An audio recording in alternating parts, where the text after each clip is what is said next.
إن الحمد لله نحمده ونستعينه ونستغفره ونعوذ بالله من شرور أنفسنا وسيئات أعمالنا من يهده الله فلا مضل له ومن يضلله فلا هادي له أشهد أن لا إله إلا الله وحده لا شريك له وأشهد أن محمدا عبد الله ورسول الله اللهم صل على محمد وعلى آله وأصحابه ومن تبعهم بإحسان إلى يوم الدين وبعد. قال الإمام ابن كثير رحمه الله تعالى فصل غزوة بني نضير. Pasal tentang perang Bani Nadir. Wa nahadha Rasulullah sallallahu alaihi wasallam bi nafsihi al-karimah ila Bani Nadir liyasta'ina ala dainik al-qatilain lamma bayyanahu wa bainahum min al-halfi. Kata beliau, di perang ini Rasulullah sendiri sallallahu alaihi wasallam yang pergi menemui pemimpin Bani Nadir. Beliau lakukan ini untuk membayar diat dua orang dari Bani Amir yang dibunuh oleh Amru. Karena ketika itu mereka sedang ada perjanjian dengan kaum muslimin. Antara kedua orang itu dan Bani Nadir terdapat ikatan perjanjian. Tetapi kata beliau faqalu na'am. Bani Nadir mengatakan thayyib, na'am. Iya, kita sepakati perjanjian ini. Jadi mereka setuju. Wa jalasa sallallahu alaihi wasallam huwa wa Abu Bakr wa Umar wa Ali wa ta'ifatun min ashabihi radhiyallahu anhum tahta jidarin lahum. Ketika itu Rasulullah tidak sendiri. Beliau bersama dengan sahabat terbaik Abu Bakar, Umar, Ali dan sahabat-sahabat Nabi yang lainnya radhiyallahu anhum duduk tahta jidarihim. Mereka semua duduk beristirahat di bawah sebuah tembok tinggi milik orang-orang kufar itu, orang-orang musyrik ketika itu. Fajtama'u fi ma bainahum. Ketika itu justru kaum musyrikin berkumpul di tempat yang lainnya. Mereka sedang bermusyawarah, ya. Wa qalu man rajulun yalqi bihadhihi raha ala Muhammadin fayaqtuluhu. Tiba-tiba setan berbisik dalam hati orang-orang kufar ini. Tadinya mereka sepakat antara kaum muslimin dengan mereka, kaum muslimin membayar apa? Diat sebagai ganti atas orang yang dibunuh oleh Amr. Mereka sepakat. Tapi kemudian setan berbisik dalam hati mereka. Nabi duduk berkumpul di bawah sebuah benteng atau tembok milik mereka bersama dengan sahabat-sahabatnya. Salah seorang di antara mereka yang dibisiki syaitan ini, mereka berkata, man rajulun yalqi bihadhir raha ala Muhammadin fayaqtuluhu. Siapa di antara lelaki yang ada ini yang berani menjatuhkan kayu besar ke atas Muhammad lalu dia mati. Jadi mereka berniat untuk membunuh Rasulullah. Ini mengingatkan kepada kita bahwa orang kafir itu begitu. Yang di mulut mereka dengan yang di hati mereka itu berbeda. Kebencian terhadap Nabi sallallahu alaihi wasallam itu terus menerus. Padahal Nabi sudah menampakkan iktikad baiknya kepada mereka ini. Karena pada asalnya orang kafir harusnya diperangi. Seperti dalam surat At-Tahrim Allah mengatakan, ya ayuhan nabiyyu jahidil kuffara wal munafikin. Wahai Nabi, perangilah oleh orang kafir dan orang-orang munafik. Waghluz 'alaihim, bersikap tegas dan kasar kepada mereka. Wa ma'wahum jahannam, karena tempat tinggal yang pantas bagi mereka adalah neraka jahannam. Nah, kemudian Habibur Rahimani kata beliau selanjutnya, fantadaba lidzalika Amru ibnu Jihashin la'anahullah wa a'lamallahu rasulahu wa a'lamallahu rasulahu bima hammu bihi. Maka ternyata ajakan jelek ini juga disambut oleh salah seorang yang bernama Amr bin Jihash.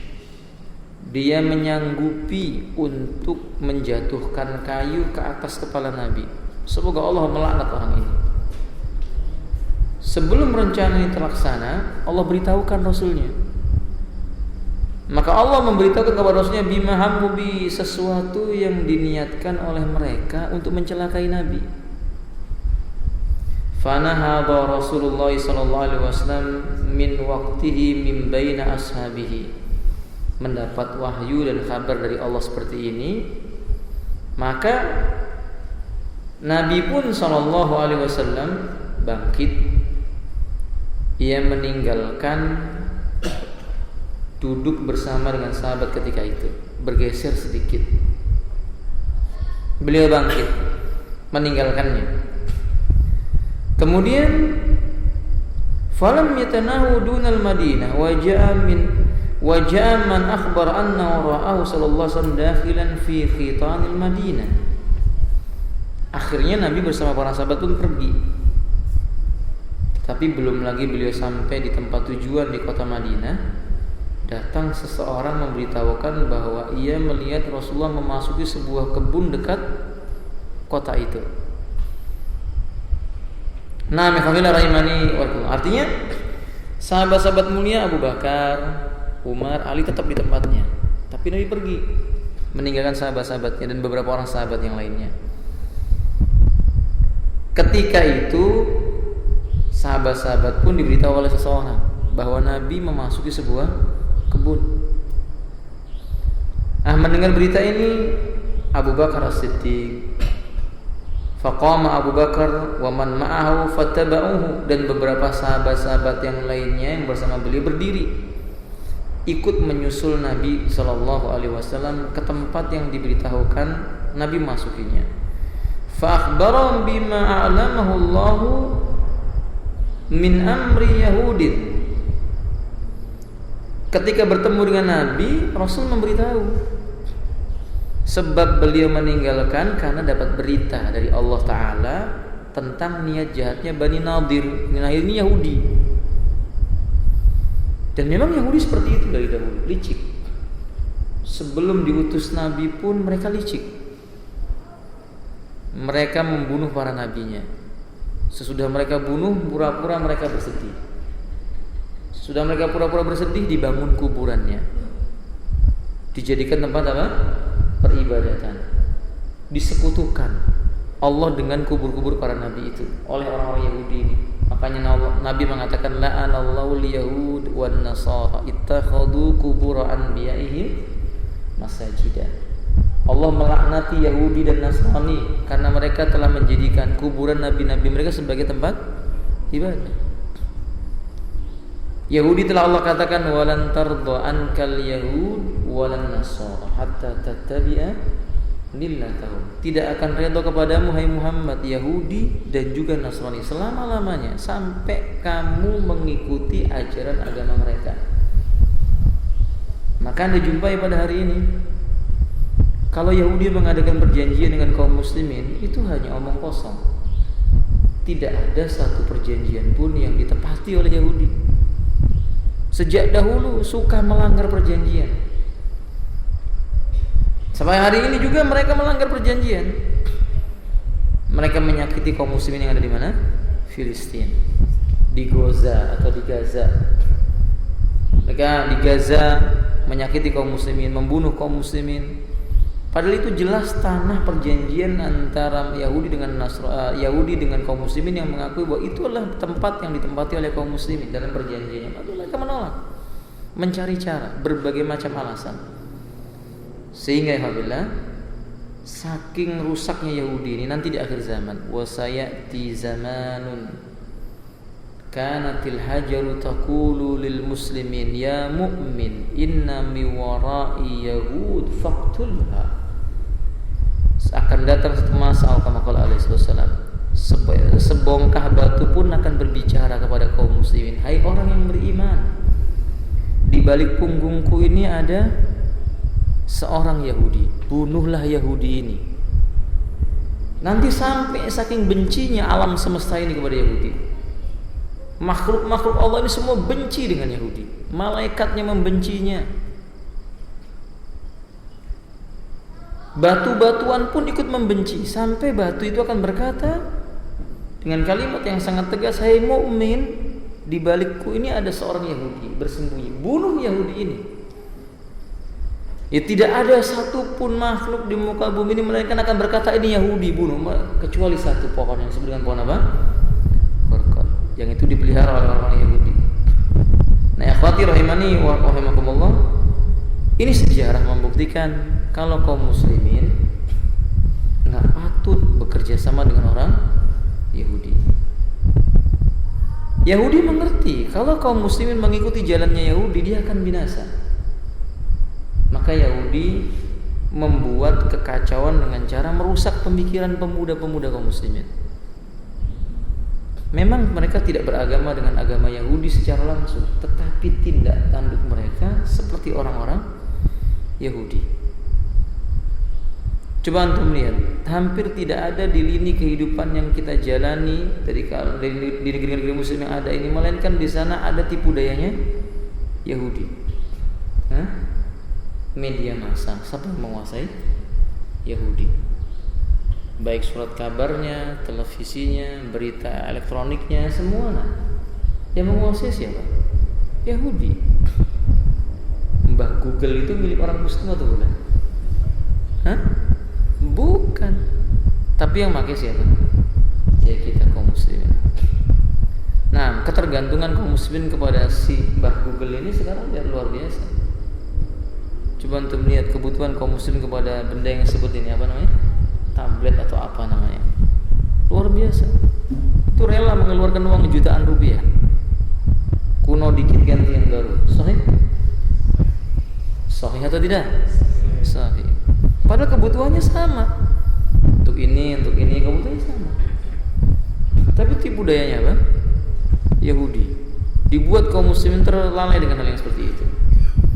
Shadaqa Rasulullah sallallahu alaihi wasallam hina qala. Benarlah ucapan Rasulullah ketika mengatakan la tattabi'anna sunnana man qablakum shibran bi shibrin dira'an bi dira'in law dakhalu jura dabbin la dakhaltumuh. Qil al-yahudi ya Rasulullah, qal faman. Dalam riwayat Imam Muslim mengatakan, benar-benar kalian akan mengikuti jejak langkah ajaran agama orang yang datang sebelum kalian, sejengkal demi sejengkal, sehasta demi sehasta, sampai pun kalau mereka memasuki sebuah lubang binatang yang bernama dhab, biawak, semisal dari itu, niscaya kalian akan mengikutinya. Kemudian Nabi ditanya, apakah yang dimaksud ini adalah orang Yahudi? Kata Nabi, siapa lagi kalau bukan mereka? Maka lihat penampilan pemuda-pemuda muslim zaman sekarang. Memang mereka tidak mengatakan beragama Yahudi, tapi tingkah lakunya, tindak tanduknya itu masuk dalam kategori kebiasaan orang Yahudi. Ya, coba Yahudi kalau makan bagaimana? Pakai meja yang besar, ujung nggak ketemu dengan yang ujung, ya toh? Satu meja 12 orang tapi sendiri-sendiri. Kalau mau makan bagaimana? Kalau Islam makan itu ngambil yang dekat. Kalau Yahudi enggak, ngambil yang jauh. Sudah diikuti belum? Sudah diikuti belum? Yahudi mengajarkan kepada anak keturunan mereka makan sambil berdiri. Sementara Nabi mengatakan, idza akaltum aw syarabtum faq'udu. bila kalian makan dan minum maka duduklah. Tapi ajaran Yahudi makan sambil apa? Ada apa namanya? Bahasanya itu standing apa? Gitu ya, qiyamut ta'am gitu ya, standing apa itu tadi. Bagi itu ya kelasnya seperti itu. Ini wakil. Itu diikuti. Cara berpakaian. Kaum muslimin diajarkan berpakaian yang menutup aurat. Yahudi berkata mengagumi keindahan, maka wanita membuka jilbab. Laki-laki berpakaian ketat. Celana apa? Botol. Iya. Celana yang kayak kata mereka kan celana botol.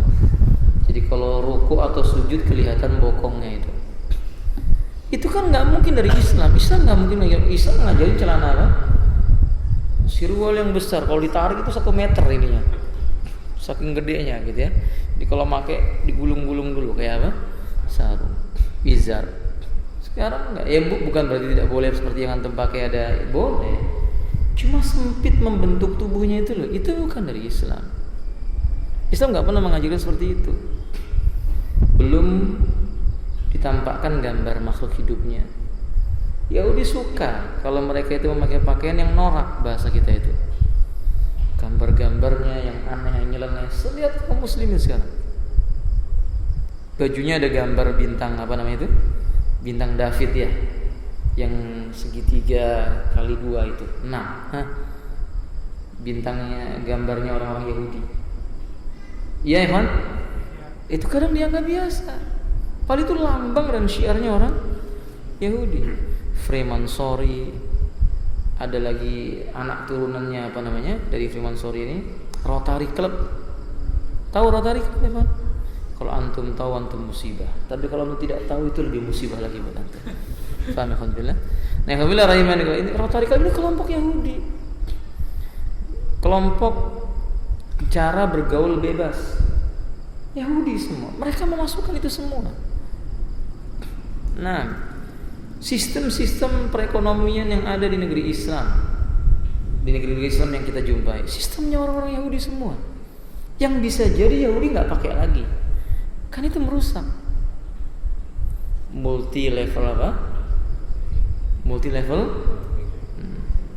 Multi level yang mendatangkan laknat. ML, coba antum lihat. Itu sistem Yahudi, dari kaki ke kaki ke kaki, yang paling bawah yang paling dirugikan. Sahih? Dan itu ada apa namanya? Protokolat yang dibuat oleh Yahudi untuk menghancurkan perekonomian Islam dengan sistem zakat, infak dan dengan cara itu. Masya Allah, la quwwata illa billah. Dan kaum muslimin tidak menyadari itu. La tattabi'anna man qablakum sunana man qablakum. Benar-benar kalian akan mengikuti jalannya orang-orang yang datang sebelum kalian. Sibran bi sibrin, dira'an bi dira'in, sejengkal demi sejengkal, sehasta demi sehasta. Law dawlu juraddabin, kalau mereka memasuki lubang dab, la dakhaltum, kalian pun akan ikut-ikut dengannya. Yahudi itu membanggakan biduan yang suka bernyanyi. Coba antum lihat sekarang. Idola pemuda sekarang siapa? Artis. Sahih? Artis itu kan para pembohong, para kadzab, para pendusta. Kalau toh mereka menangis, tangisnya karena dusta. Ini tambahan buat antum. Qala Imam Ibnu Qayyim rahimahullah taala, al-buka'u fihi anwa. Tangisan itu ada beberapa macam. Pertama kata beliau, yakni menangis karena kasih sayang dan rasa kasihan. Jadi kadang kita melihat seseorang lalu tumbuh rasa kasihan, kita menangis.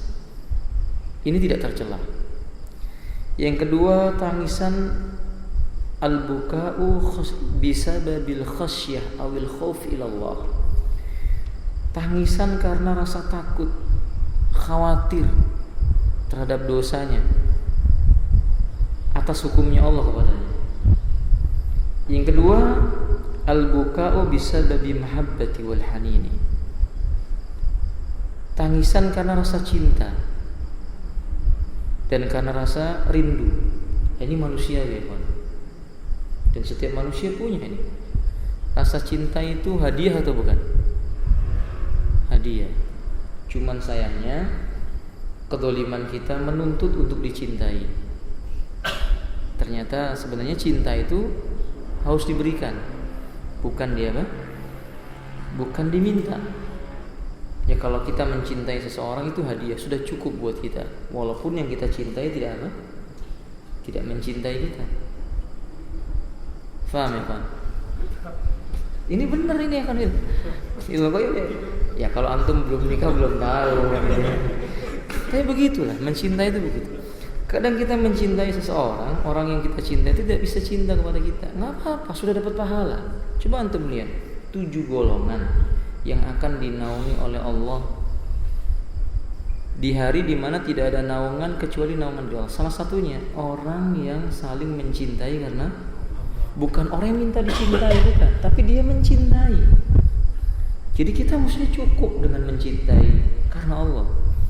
Kalau kita mencintai orang yang kita cintai, ternyata yang kita cintai nggak cinta sama kita, udah nggak apa-apa. Yang penting kita mencintai karena nanti Allah akan berikan kita naungan di yaumil qiyamah. Asal kita mencintainya karena Allah. Dan kadang-kadang cinta ini membuat kita menangis. Iya atau tidak? Ya kawan? Iya, cinta itu membuat kita menangis. Jangankan kita ya kawan, Nabi menangis. Nabi sangat cinta dengan siapa? Khadijah. Begitu Khadijah wafat, tangisan Nabi itu tangisan yang luar biasa.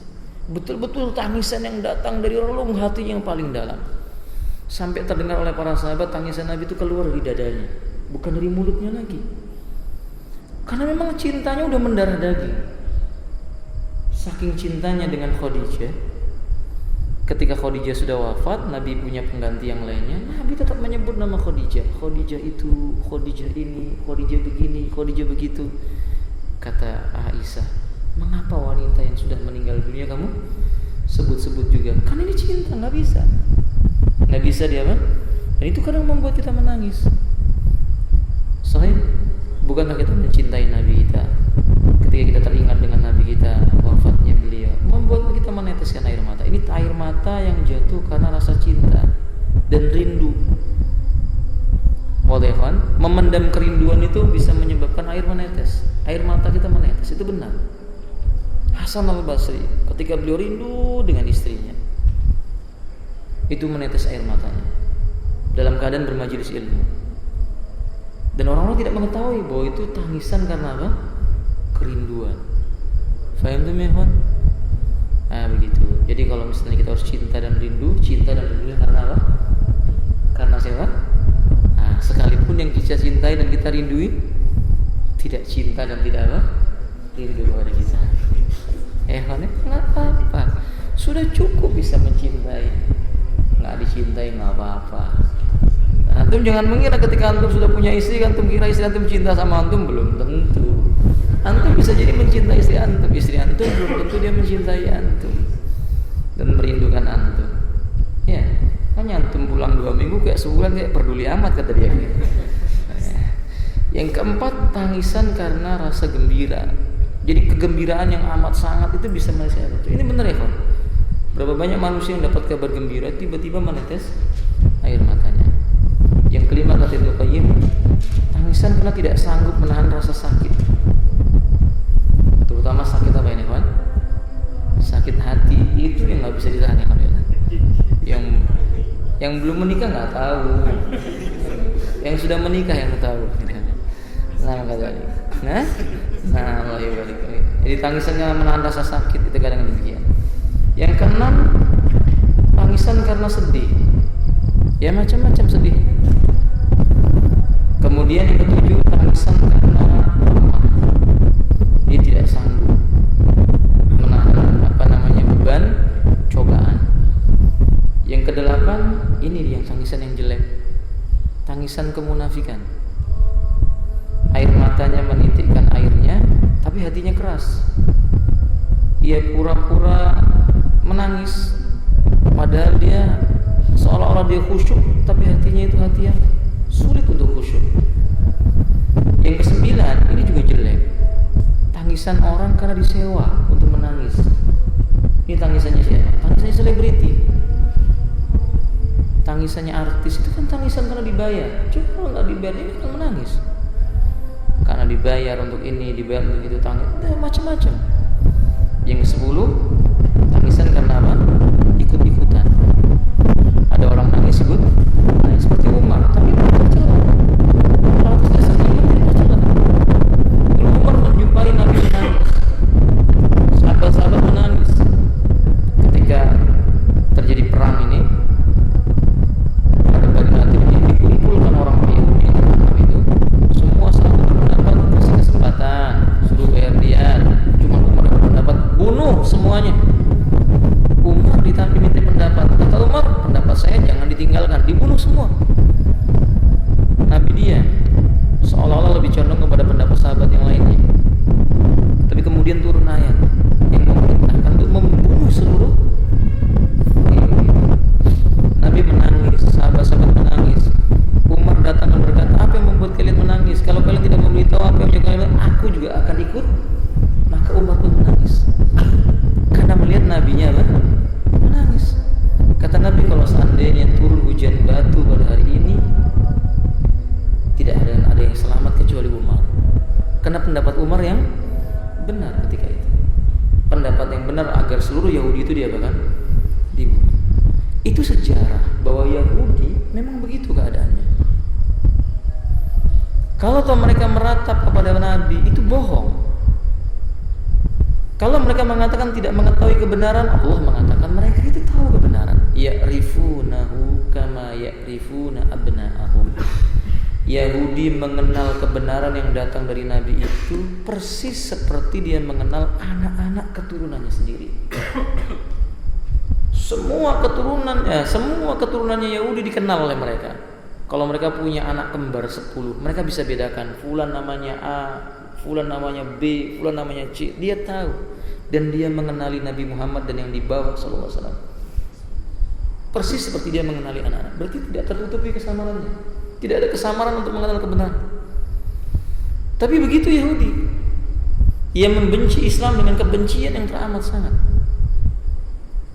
Nah, kemudian kata beliau selanjutnya, Fatih rahimahullah, fanadaban nasu ila qitalihim fakharaja wasta'mala 'alal Madinah Ibna Ummi Maktum. Ketika itu bangkitlah semangat para sahabat. Tentu karena Allah, ditambah lagi kebencian karena mereka telah menyelisih dan mendustai perjanjian mereka dengan Nabi sallallahu alaihi wasallam. Ini perjanjian Yahudi dengan Nabi itu sallallahu alaihi wasallam. Bangkitlah kaum muslimin, lalu mereka tumbuh semangatnya. Fa nadaban nasu ila qitalim, beliau memobilisasi manusia supaya kaum muslimin memerangi Yahudi. Fa kharaja wasaman al-Madinah Ibna Ummi Maktum. Nabi pun ikut keluar. Lalu beliau menugasi yang memimpin Madinah selama Nabi pulang, segala urusannya diserahkan kepada lelaki yang bernama Abdullah ibnu. Beliau lelaki yang buta. Ini bukti dalam Islam tidak masalah. Buta itu bukan sebagai penghalang, bukan perkara yang paling pokok. Memang idealnya seorang pemimpin itu tidak apa? Tidak cacat, tapi bukan itu yang dipilih oleh Nabi. Kesolehan seorang pemimpin itu bisa mendatangkan keberkahan negeri yang dipimpin. Maka Nabi memilih siapa? Abdullah ibnu Ummi Maktum, yang insya Allah beliau tidak akan menangis karena kemunafikan. Air mata beliau tidak bisa melihat. Mata beliau buta. Kalau beliau menangis, maka beliau akan menangis karena sesuatu yang datang dari hati nuraninya itu. Abdullah ibn Ummi Maktum. Wa dzalika fi Rabi'il Awwal fahasarahum 6 layalin minhu wa haina idzin hurrimatil hamru. Kadza dzakara Ibnu Hazm wa lam arahu li ghairihi. Ini terjadi pada bulan Rabiul Awwal. Beberapa waktu kemudian kaum muslimin mengepung orang-orang Yahudi, dan di masa itu pula terjadi pengharaman apa? Khamr. Pendapat ini yang dipilih oleh Ibnu Hazm, tapi tidak sepandangan dengan Ibnu Hazm yang lainnya.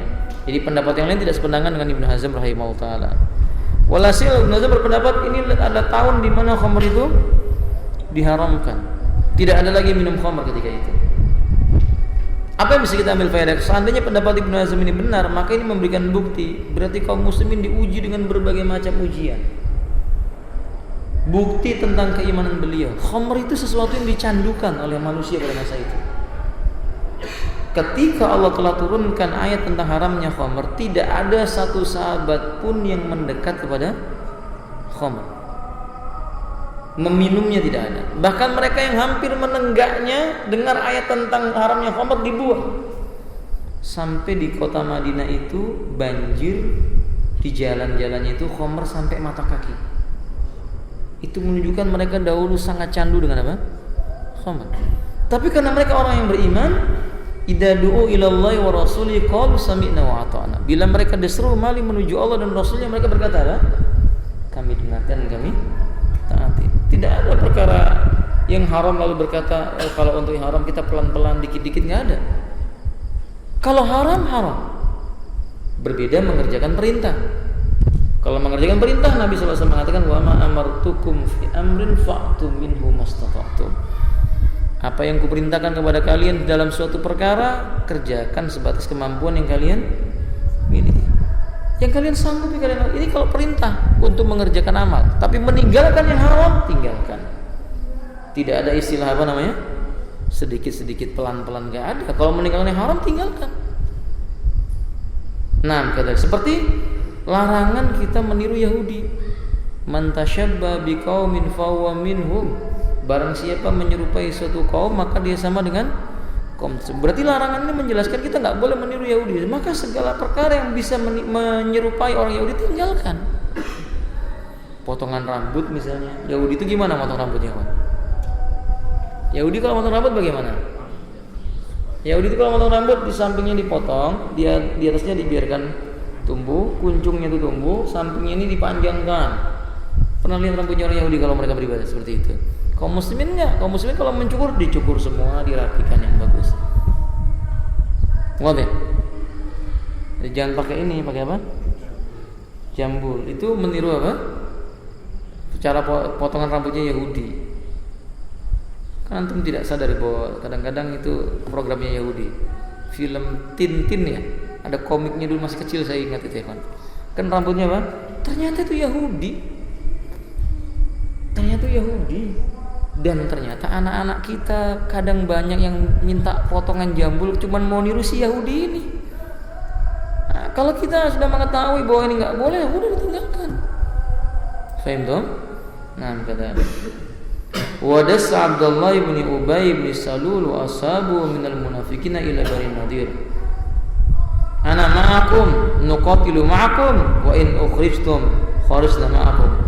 Memang di mana-mana ternyata ini ada selalu orang yang begini nih. Apa namanya? Punya dua wajah. Apa bahasanya? Hipokrit ya? Hah? Hipokrit. Dua wajah, munafik. Namanya Abdullah bin Ubay bin Salul. Orang ini menyusup ke Yahudi bersama dengan rombongan munafiknya karena dia melihat Yahudi itu punya kekuatan yang besar. Maka dia berkata, ana ma'akum nuqatilu ma'akum. Saya bersama kalian. Kami akan perang membela kalian. Wa in ukhrijtum kharajna ma'akum. Kalau kalian nanti dikeluarkan, kami juga akan keluar bersama kalian. Tapi memang orang munafik itu begitu. Begitu kaum muslimin menang melawan Bani Nadir, wah, mereka mengatakan, kemarin itu kami cuma main-main. Sebenarnya kami sama dengan kalian. Wa idza laqul ladina amanu qalu amanna. Kalau mereka bertemu dengan orang-orang beriman, kata mereka, kami apa? Beriman. Nah, ini hati-hati dengan orang seperti ini. Ini lebih berbahaya daripada orang kafir. Orang kafir kelihatan musuh. Munafik enggak. Munafik penampilannya kayak kaum muslimin.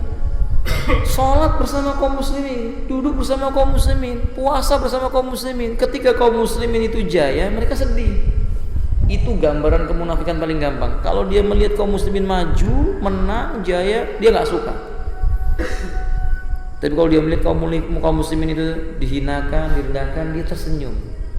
Lalu mengatakan, biasa. Seperti sebagian orang, saudara kita kaum muslimin di Gaza, itu kan urusan mereka, bukan kita. Udahlah, biar aja di sana. Ini contoh orang munafik.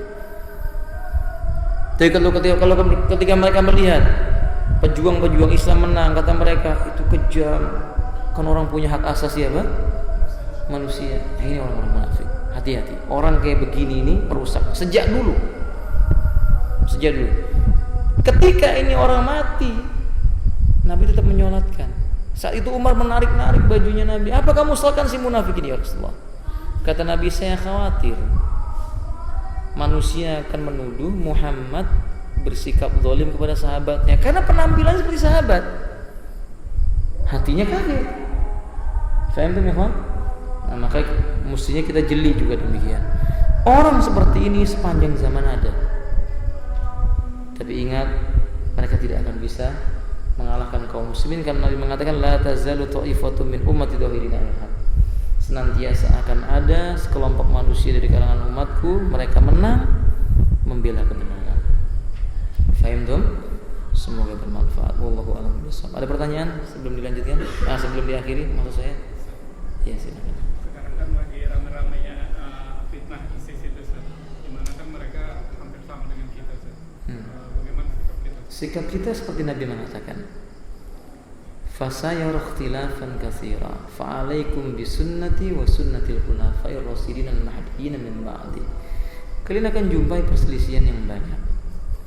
Maka yang harus kalian lakukan, pegang teguh sunnahku dan sunnahnya khulafa'ur rasyidin. Na'udu ila dakwah wa da'watu bil ilm. Kita kembali kepada dakwah. Dakwah dengan cara dengan ilmu. Jangan tertipu dengan mereka-mereka ikut-ikutan fitnah begini, fitnah begitu. Jangan tertipu. Kita belajar. Jalan kita, jalan Ahlus Sunnah itu belajar agama. Mau ISIS, mau apa lagi? Banyak kan macamnya kan? Bukannya ISIS dan semisalnya sudah. Jangan terfitnah dengan yang seperti ini. Belajar. Banyak buku para ulama yang dulu kita gali. Kalau kita dikatakan kalian itu pengecut, mereka belum tahu. Mereka belum tahu pengecut tidaknya. Nanti kalau ada medan perang mereka akan lihat apakah kita pengecut atau tidak. Karena seorang muslim itu bukan mengatakan ini loh saya membela Islam, tidak. Tapi seorang muslim itu apa yang kita buat untuk Islam, biar orang yang berkata dia telah berbuat untuk Islam. Kan semua orang begitu. Kita harus bela ini, tapi mereka pengecut sesungguhnya. Ketika kita dituduh pengecut, kita katakan kaburat kalimatan takhruju min afwahihim iyaquluna illa kadhiba. Kata Allah, kaburat kalimatan, besar sekali dosa yang keluar dari mulut mereka itu. Murka Allah menimpa mereka. Takhruju min afwahihim, yang keluar dari mulut mereka itu tidak lain kecuali dusta. Illa kadhiba. Jadi dusta kalau mereka mengatakan kita pengecut dan sebagainya. Jadi pesan saya, udah antum jangan sibuklah dengan apa? Antum mesti buka apa namanya itu? Mbah YouTube, cucunya Mbah Google itu, antum sering buka itu sih. Cobalah buka kitab Fathul Bari, ya. Buka kitab apa? Sahih Bukhari, Syarah Muslim. Ini lebih baik, lebih manfaat. Untuk menghadapi mereka, ya antum belajar sukir itu cukup lah, kan ya. Nggak usah belajar apa itu si ISIS, nggak usah lah, nggak usah. Pesan saya itu. Boleh? Kalau ada orang berbicara tentang ini, antum tinggalkan pergi. Masih banyak yang perlu kita pelajari. Karena banyak pemuda-pemuda yang seperti ini terfitnah. Antum lihat mereka dengan mereka saling membunuh. Itu bukan ajaran Islam. Kalau kita menjumpai seperti itu, kita i'tizal seperti Abdullah ibnu Umar, pergi meninggalkan orang-orang yang berperang, mencari jalan keselamatan. Faham? Ketika kita diperangi, kita punya hak untuk membela diri. Bukan karena ingin membunuh mereka, karena mereka ingin mengambil sesuatu yang dikaruniakan oleh Allah kepada kita. Kita ingin bela diri kita, itu bab yang berbeda. Fahim tuh kan? Dan begitu para sahabat diajarkan oleh Nabi SAW. Alaikum bisunnati wa sunnatil khulafa'ir rasyidin al-mahdiyyin.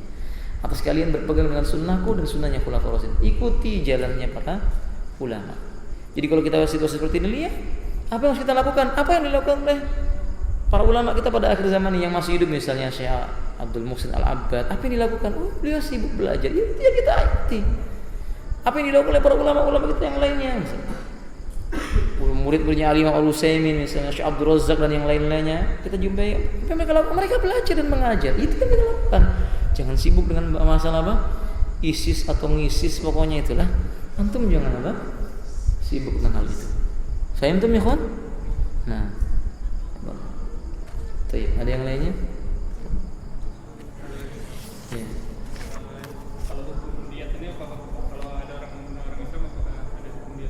Iya. Diat itu membayar diat. Orang yang membunuh hukum asalnya dibunuh. Kecuali keluarganya memaafkan lalu membayar denda tadi. Meminta denda yang disepakati oleh ahli waris dari yang dibunuh tadi dengan si pembunuh tadi. Insya Allah jika dia bertobat kepada Allah membayar diat, dan diatnya nggak kecil. Dahulu 50 ekor onta. Satu ekor ontanya kalau zaman sekarang misalnya rata-rata 50 juta, udah berapa? Kalikan 50. Berapa miliar ya? Hah? Nah, segitulah ya, banyak ya. Allah. Ada yang lainnya?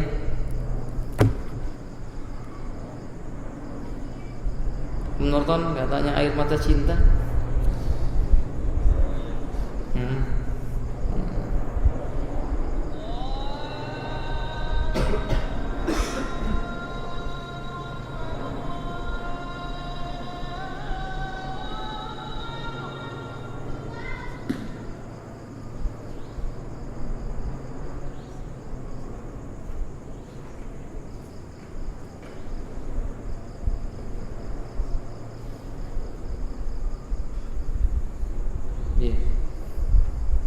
Sebelum ditutup ini saya tambahkan ucapan Ibnu Qayyim.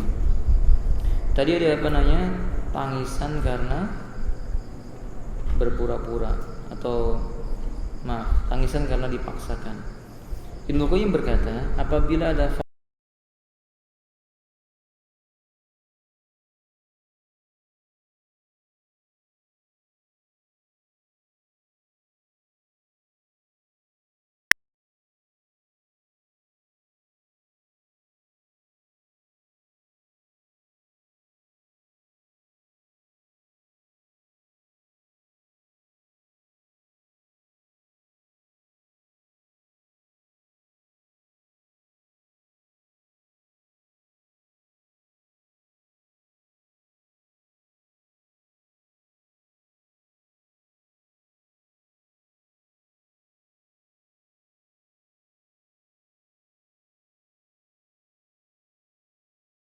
lam tabku fatabaku, menangislah kalian. Wa fi riwayat ubku, menangislah kalian li khasyati iqabillah, karena takut dengan azabnya Allah. Fa illam tabku fatabaku, kalau kalian enggak sanggup menangisi dosa-dosa kalian, pura-pura untuk bisa menangisi dosa kalian. Artinya dipaksa, dilatih hatinya supaya bisa apa? Jadi bukan karena kemunafikan. Ya karena itu boleh dipaksa, dipura-purakan supaya bisa menangis. Lalu hati itu jadi terbiasa menangis boleh. Tapi ini tentu tidak di hadapan orang banyak. Beda dengan orang berzikir. Kita pernah menyaksikan sebagian mereka zikir, yang mimpin zikir seperti menangis, tak bisa nangis, tapi yang dipimpin nangis semua. Nah ini berarti yang memimpin ini yang masalah. Itu menunjukkan bahwa tangisannya karena apa? Riya dan sum'ah. Fahim tuh?